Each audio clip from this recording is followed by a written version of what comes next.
Praise the Lord, जय मसीह की। मैं हूं सुनील और आप देख रहे हैं योर लाइफ चैनल। दोस्तों, आज का विषय है मसीहों को अपना जन्मदिन मनाना चाहिए या नहीं। हम आज बाइबल से सीखेंगे बाइबल इस बारे में, अर्थात जन्मदिन के बारे में क्या बताती है। मैं बाइबल से दो वचन को ले रहा हूं, एक पुराना नियम से और एक नया नियम से, और इस आधार पर मैं आपको बताऊंगा कि मसीहों को जन्मदिन मनाना चाहिए या नहीं मनाना चाहिए। पहला वचन हम देखेंगे आयुब, उसका 3 अध्याय और वचन 1 से 3। यहाँ पर अगर हम बाइबल को खोलेंगे तो हमें मिलता है, आयुब अपने जन्मदिन को धिक्कारता है। जी हाँ, आयुब अपने जन्मदिन को धिक्कारता है। और जैसे कि हम जानते हैं, आयुब परमेश्वर की नज़र में अच्छा आदमी था, भक्त आदमी था, परमेश्वर की आज्ञाओं को मानने वाला आदमी था, और परमेश्वर आयुब से बहुत खुश था और परमेश्वर आयुब की तारीफ भी करता था। लेकिन आयुब ने अपना जन्मदिन को धिक्कारा, क्योंकि उसके नज़र में जन्मदिन कोई खास नहीं है। और आयुब परमेश्वर का भक्त होते हुए भी उनको परमेश्वर ने कष्ट दिया। आयुब परमेश्वर के नज़र में एक भक्त था, लेकिन परमेश्वर ने उनकी भी परीक्षा ली और आयुब परीक्षा में खरा उतरता है, लेकिन उसने जन्मदिन को धिक्कारा। आयुब के नज़र में जन्मदिन कोई खास नहीं है, जिसे हम आधुनिक मसीह समाज बहुत ही धूमधाम से मनाते हैं। अब हम नए नियम से एक वचन को देखेंगे, और नए नियम में हम देखेंगे मत्ती रचित सुसमाचार, उसका अध्याय 14 वचन 6 से 12। यहाँ पर हम पाते हैं हेरोदेस, राजा हेरोदेस का जन्मदिन मनाया जाता है। जैसे कि हम लोग वर्तमान में बहुत धूमधाम से मनाते हैं। मसीह लोग साल भर हम उसका इंतजार करते हैं कि मेरा जन्मदिन इस तारीख को आएगा। तो राजा हेरोदेस का भी जन्मदिन था, और इस जन्मदिन के पार्टी में या उत्सव में हेरोदियस की बेटी नाच प्रस्तुत करती है या नाचती है। और राजा हेरोदेस अपनी बेटी के नाच को देख करके बहुत खुश होता है, उसकी तारीफ करता है, और इतना तक तारीफ करता है,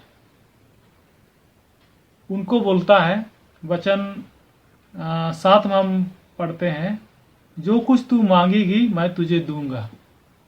अपनी बेटी की नाच से इतना खुश हो गया कि राजा अपनी बेटी को मांगने के लिए बोलता है, और इतना तक बोलता है कि जो कुछ तू मांगेगी मैं उसको दूंगा। आगे में हम 8 में पढ़ते हैं, राजा की बेटी अपनी माँ के पास पूछने चली जाती है कि राजा हमको कुछ मांगने बोला है, तो मैं उनसे क्या मांगूं। और अगर वचन को हम शुरू से पढ़ते हैं तो हम पाते हैं, वचन को अगर हम शुरू से पढ़ते हैं तो हमें मिलता है, यूहन्ना बपतिस्मा देने वाले से नफरत करती है। इसका और कारण है, मैं इसको नहीं जिक्र कर रहा हूँ। और इस कारण से हेरोदियस को यूहन्ना बपतिस्मा देने वाले को मार डलवाने का अच्छा मौका मिल जाता है, और अपनी बेटी को बोलती है कि तू राजा से यूहन्ना बपतिस्मा देने वाले का कटा हुआ सिर थाल में मांगना। रानी हेरोदियस ने अपनी बेटी से यूहन्ना बपतिस्मा देने वाले का सिर मंगवाती है।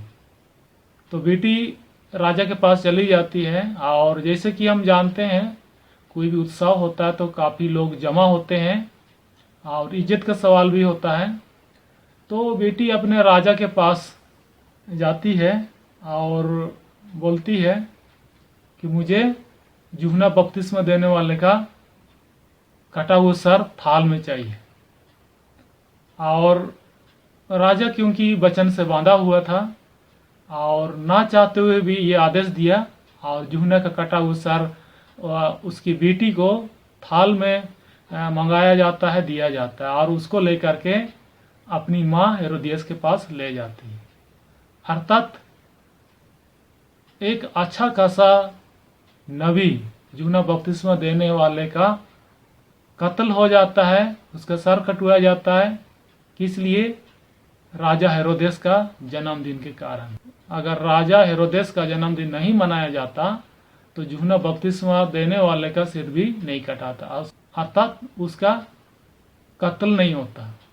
इस प्रकार से एक जन्मदिन मनाने के कारण से एक अच्छा नबी का कत्ल करवाया जाता है, उसको मार डलवाया जाता है।